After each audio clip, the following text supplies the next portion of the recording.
Mga master, okay lang bang? Huwag niyong skip ang mga ads sa aking mga video kung okay lang mga master. Salamat sa solid na suporta po. Yon, what's up mga masters? Nandito na naman tayo sa panibagong araw, panibagong kabanata na naman ang pagsasama-samahan natin ngayon guys.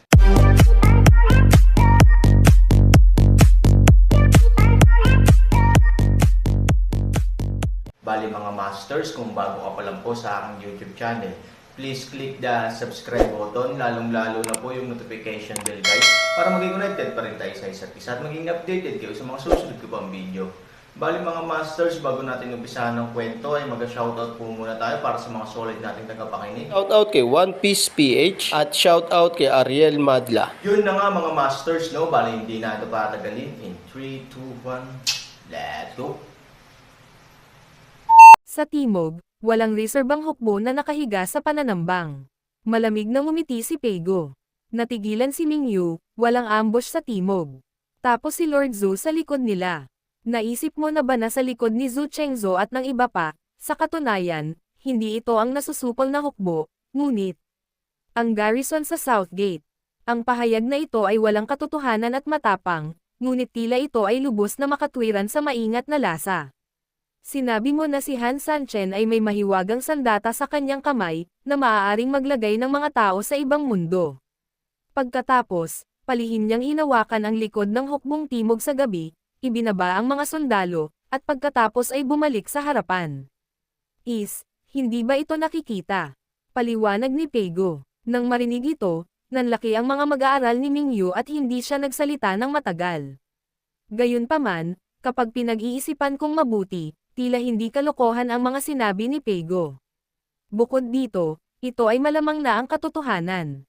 Sapagkat sa ganitong paraan lamang natin maipaliwanag ng perpekto kung bakit walang kilusan sa katimugang hukbo, ngunit biglang sumiklab ang isang malawakang digmaan.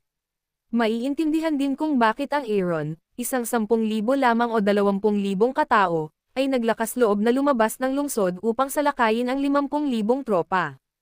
Isipin ang aklat na iyon, kasama ang kasalukuyang sitwasyon, tila mas maraming ebidensya ang tumuturo sa posibilidad na ito. Sa katunayan, mula simula hanggang wakas, ang Golden Army lang ang nasa silangan sa likod natin. Ginawa ito ni Han Sanchen, na hindi lamang makumplito ang pagsalakay ng kidlat sa Southern Army, ngunit lumikha din ng ilusyon na tila may mga kaaway tayo, sa likod namin sa lahat ng panig, upang sa oras na iyon ay hindi kami naglakas loob na ilipat ang hukbo sa gusto ni Han Sanchen na patayin ang 2 ibon gamit ang isang bato, mahinang sabi ni Peigo. Tumanggo si Mingyu at naglagot ang kanyang mga ngipin. Sa ganitong paraan, nawalan tayo ng pinakamagandang pagkakataon na suportahan ang timog. Tumanggo si Peigo, sa katunayan, wala tayong magagawa. Naniniwala ako na sa plano ng lalaking ito, dapat palakasin ang depensa ng lungsod pagkatapos umalis sa lungsod. Kahit na sumugod tayo sa pag-atake sa lungsod sa oras na iyon, ako ay natatakot tayo na makahanap ng paraan. Nakikita ko, sumimangot si Mingyu, ngayong gabi, ang malalaking kaldero ng pagluluto na ito ay tila nagluluto ng karne, ngunit sa katunayan ay ikaw at ako ang niluluto nila. Akala namin ay nakikipaglaro siya sa amin ng psikolohikal na digmaan. Sa katunayan, sinadya niyang guluhin ang aming hukbo.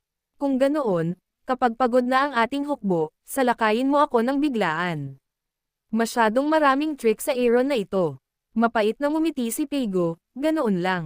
Hindi lamang ito gumaganap ng psikolohikal na pakikidigma, ngunit ginulo din ang gawain at iba pang bahagi ng ating hukbo. Ito rin ay isang plano upang patayin ang 2 ibon sa isang bato. Talagang imposibleng pigilan ang 2 magkasunod na scheme sa isang gabi lang. Sa kasalukuyan, nagsisisi talaga si Peigo na hindi niya pinakinggan si Shao Qi sa simula. Ang gayong general ng Dragon at Tigre, si Shao Qi ay talagang hindi nilinlang ang kanyang sarili. Isa siyang mahalagang bahagi ng hegemonya sa hinaharap ng pamilyang Pei. Mukhang kalabanan mo si Han Sanchen, bukod sa pagiging matalino at matalino, kailangan mo ring magkaroon ng mahinahon na pag-iisip, dahil kapag hindi mo papansinin, maloloko ka sa kanya. Nakangiting sinabi ni Peigo, gayunpaman, makapangyarihan siya, at hindi kami vegetarian. Elder Shenlang, dahil nasuri na natin ang mahabang digmaan laban sa iyo at sa akin, at ngayon ay nalutas na natin ang hinala ng kanilang pananambang, kung gayon dapat nating ilunsad ang pangkalahatang pag-atake sa lalong madaling panahon, sa aking 400,000, hindi, nilamon ako ng 50,000, at ngayon ay inatake na ako ng 50,000, bukod sa pagtataksil sa troll hall at pagsuko sa mga bundok, natatakot ako na mayroon pa ring 200,000 na mga tropa na natitira, sa ating hukbo, oras na para bumagyo tayo at mahulog sa lungsod, anuman ang pagkawala, kung hindi, mas mahaba ang oras, mas magiging masama ang ating supply, ang pinakamahalaga ay ang Han Sanchen, isang waiter, ay kailangang kumain ng hiwalay sa lalong madaling panahon, tumango din si Ming Yu, hinahanap ko si Patriarch Pei, sa totoo lang, gusto ko lang pag-usapan ang plano ng pangkalahatang pag-atake, madilim nang umiti si Peigo, bumangon at kinuha ang mapa sa tabi niya, sa katunayan, naisip na ito ni Pei, bukod dito. Napili din ang target na lokasyon, pagkatapos ay mabigat niyang itinuro ang kanyang daliri sa isang lugar sa mapa, dito, 7 pulgada ng ahas, nang makita ang lugar na minarkahan ni Peigo, nagulat si Ming Yu, ito, storytelling channel sa YouTube. Oo, eto na. Pagkatapos noon, tumayo si Peigo at inipit ito sa tabi ni Ming Yu. Matagal niyang pinag-isipan ang kanyang plano at sinabi kay Ming Yu ang lahat. Ang mga mag-aaral ni Ming Yu ay bahagyang lumaki at hindi tumigil. Obviously, medyo nagulat siya sa total attack plan ni Peigo. Masasabi pa nga na medyo nakakakilig at exciting ang play ni Peigo. Natapos si Peigo at ngumiti, alam kong medyo masyadong peligroso ang plano ni Pei, kahit medyo malikot. Gayunpaman, sinabi lang ni Pei ang sarili niyang mga salita.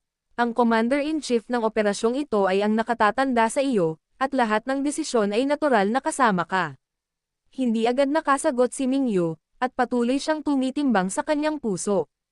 Ang paraan ng paglalaro ni Peigo ay talagang masyadong avant-garde, ngunit nagkataon na hindi nila matatalo ang pagkubkob na ito. Nag-aalala siya na kapag pinaglalaroan niya ito, hindi maiisip ang mga kahihinatnan. Ngunit ang konserbatibong pag-atake, sa harap ng Aaron beses upang mabawi ang kanyang nakakasakit na intensyon, pati na rin ang pangkalahatang pagbagsak ng mga baka, sakam para sa kanilang sariling mga hukbo, Ming Yu ay nag-aalala muli. Pagkatapos mag-isip tungkol dito, mahirap para kay Ming Yu na gawin ang sumusunod na desisyon. Hanggang sa bigla niya itong naisip, gawin mo lang ang sinabi ni Patriarch Pei. Kilala niya si Han Sanchen, ngunit sa kabaligtaran, kilala rin siya ni Han Sanchen. Kapag mas matalino si Han Sanchen, palaging mahuhulaan ni Han Sanchen ang kanyang hula, upang siya ay matali sa hakbang-hakbang. But in her own side, parang walang makakapantay sa mataas na IQ na ito maliban sa sarili niya. Ito ang pagkawala ng antas ng paggawa ng desisyon ni Ming Yufang, at alam niya ito. Bilang pinuno ng pamilyang Pei, si Peigo ay may mayaman na karanasan at sobrang matalinong pag-iisip. Lagi niyang masusuri ang mga dahilan para sa malalaking grupong digmaang ito. Kasabay ng kanyang masaganang karanasan sa pakikipaglaban, si Han Sanchen ay hindi masyadong nakalaban sa kanya, at hindi niya ito maisip. Natural, dapat ang plano niya ang pinakanababagay sa puso niya ngayon. Mula ngayon, ang daan-daang libong tropa ko ay opisyal na sa ilalim ng pamumuno ni Patriarch Pei, at ang kapalaran ng buong departamento ay nasa iyong mga kamay din. Elder Shenlang, mangyaring makatiyak na kahit nakasama mo si Pei sa hukbo, para sa digmaang ito, maaaring manampas si Pei na si Pei ay magsusumikap para sa isang ligtas na tagumpay. Kung noon, si Peigo ay gumaganap lamang ng kontribusyon sa digmaang ito, ngayon ay iba na. Hindi lang niya kailangang maghanap ng mukha para sa kanyang unang pagkatalo, ngunit higit sa lahat, gusto niyang masakop si Han Sanchen, isang ligaw na kabayo. Ang mga salita ni Xiaoqi ay hindi siniseryoso noon, ngunit sa ilang pakikipag-ugnayan, lalo niyang naramdaman na ang mga mata ng kanyang anak na babae ay napakahusay. Ginalaw niya ang kanyang puso at gustong tanggapin si Han Sanchen. Bilang isang matandang Jiangho na lalaki, alam niya ang isang bagay na mas mahusay kaysa sa sinuman, iyon ay, mas mahirap para sa mga taong may kakayahang tanggapin. Kapag lubusan mo na siyang na-conquer kaya talagang magiging loyal siya sa'yo. Sa makatuwid, naniniwala si Peigo na ang digmaang ito ang pinakamagandang pagkakataon. Kapag pinamunuan niya ang hukbo upang talunin si Han Sanchen, pagkatapos ay makumbinsi si Han Sanchen sa kanyang sarili. Kung nailigtas niya ang kanyang buhay sa oras na iyon, ang malaking barko ng pamilyang Pei at ang matapang na lalaki ay ganap na magkakatali. Sa makatuwid, Si Peigo ay taos pusong gustong manalo, at kahit na may matinding pagnanais. Sa oras na ito, ang kabilang dulo, ang 50,000 tropa ni Zhu Yanxua, na nahaharap sa ganoong pag-atake, ang insidente ay masyadong biglaan, at wala ng puwersang lumaban. Sa pagmamadali, ang mga sundalo ay napatay at nasugatan ng hindi mabilang, at si Zhu Yanxua ay hindi nag-isip tungkol sa pagpapalaki ng mga tropa upang lumaban, ngunit ang mga sundalo ay nasa gulo na, at hindi nila mabisang ayusin ang laban. Wala siyang choice kundi ay concentrate ang kanyang tropa at mabilis na makalusot. Gayunpaman, bagamat nagawa niyang makalusot, karamihan sa 50,000 hukbo ay nahulog sa isang mahigpit na pagkubkob. Sa harap ng pag-atake ni Han Sanchen at ng iba pa, patay at nasugatan, ang iba pang mga departamento ay maaari lamang mag-atubili na sumuko. Si Zhu Yanxua, na patungo sa silangan, ay labis na nanlumo.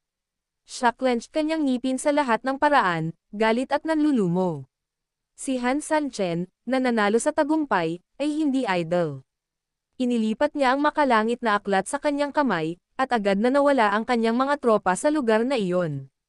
Pagkatapos, lumipad si Han Sanyi pabalik sa lungsod. Ang lahat ay mabilis na dumarating at napupunta, tulad ng mga multo. Kung hindi dahil sa hindi mabilang na mga bangkay ng kaaway na nakahandusay sa lupa, ito ay parang panaginip. Si Han Sanchen, na pumasok sa lungsod, ay hindi nakakaramdam ng anumang kagalakan sa pagkapanalo. Sa kabaligtaran, ang mukha ni Han Sanchen ay puno ng kalungkutan.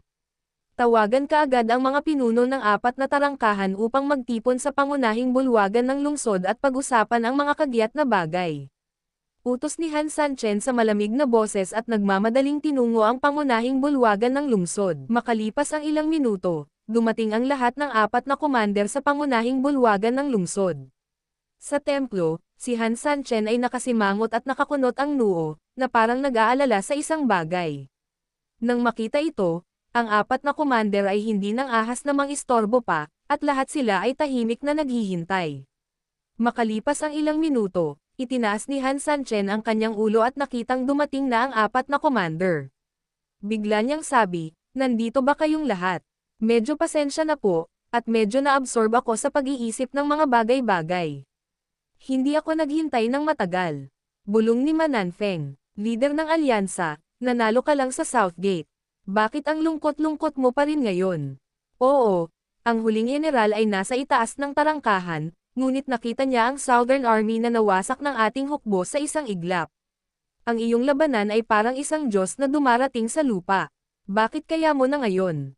Napatingin si Han Sanchen sa 4 na tao, at bumantong hininga, "Kung ako ay mahulog sa lungsod, mayroon lamang ang hukbo ng timog na pintuang bayan. Siyempre, ako ay masyadong masaya. Ngunit alam mo rin na sa oras na ito, ang lungsod na dapat mahulog ay napapaligiran ng mga tropa, at ang ating kinakain ay isang maliit na hukbo lamang para sa kanila. Bakit tayo dapat maging masaya? Ang krisis ay hindi naalis." Nang marinig ang talumpati, tahimik na tumango ang lahat. Hindi nila naiintindihan ang mga bagay na ito, ngunit sa tingin nila ay nararapat na ipagdiwang na mayroon silang natamo sa digmaan. At least, hindi naman masyadong malungkot. Nang makitang naguguluhan ang 4 na tao, ngumiti si Han Sanyi, "Sabihin na natin, may tigre sa harapan natin. Ngayon nabunot na natin ang buhok sa isang gilid ng tigre. Ano sa tingin mo ang mangyayari sa tigre? Ang tigre ay ang hari ng mga hayop. Ang ganitong pambubuli ay haantong sa galit. Let alone pluck his hair." Kahit magalit siya, hindi niya maiwasang ibuka ang bibig niya. Nais ding magsalita ni Mananfeng, ngunit pagkatapos ng maingat na pagsasaalang-alang, tila naunawaan niya ang tunay na kahulugan ng paggamit ni Han Sanchen sa talinghagang ito. Ang ibig sabihin ng pinuno ng alyansa ay labis tayong nagdusa mula sa pagkubkob sa pagkakataong ito, at ang pagkubkob ay magagalit at sasalakayin ako kapag nahulog ako sa lungsod. Hindi lang basta pag-atake. Umiling si Han Sanchen at sinabing, dapat ito na ang huling pag-atake. Sa madaling salita, ang susunod na digmaan ay isang digmaan na may kaugnayan sa buhay at kamatayan ng isa't isa. Mamatay man tayo o mamatay sila. Kaya, 4 na magkakapatid, paano ako hindi mag-aalala? Masyado nang na-filter ang pinuno. Malamig na ngumiti si Mananfeng, nang kinubkob ako ng kalaban at dapat akong mahulog sa lungsod, Alam na natin na dapat magkaroon ng digmaang ito. Kung sino ang dapat dumating ay palaging darating. Natatakot ako sa kanya. Tama, simula nang maging sundalo ako, ito ay alinman sa iyong kamatayan o aking kamatayan. Aling araw ang hindi na isagawa. Bakit mag-alala? Huwag kang mag-alala, pinuno ng alyansa. Dahil sinundan ka ng ating mga kapatid, dadaan sila sa apoy at tubig para sa iyo.